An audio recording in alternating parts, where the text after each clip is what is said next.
الزاني بالزنا إنه كان فاحشة وساء سبيلا. والقاعدة العامة في منع الضرر لا ضرر ولا ضرار، وهذا من هدي سيدنا رسول الله صلى الله عليه وسلم.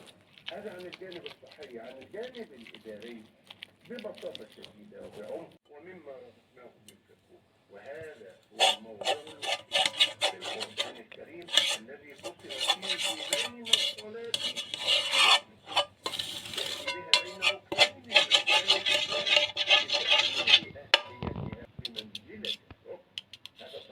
لدور الشورى وتحرير الظلم والصمت.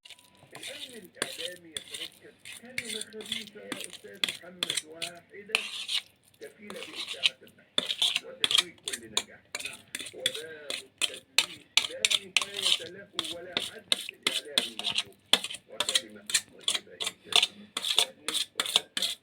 لذلك يوجه القرآن إلى قيم ضابطة لتحقيق ذلك. كلمة طيبة كشجرة طيبة إلى آخر الآيات.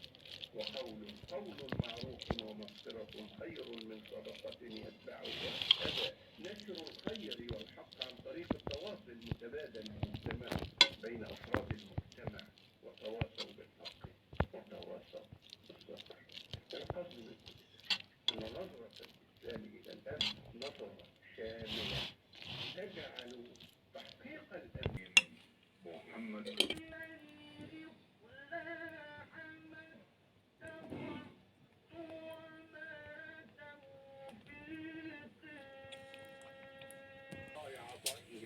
ما أجمل الحياة مع القرآن وبالقرآن، وإنما يحيا بالقرآن وبالقرآن. قليل من عبادي الشكور.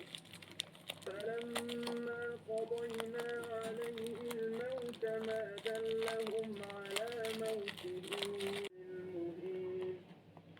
لقد كان لسبإ في مسكنهم آية، جنتان عن يمين وشمال.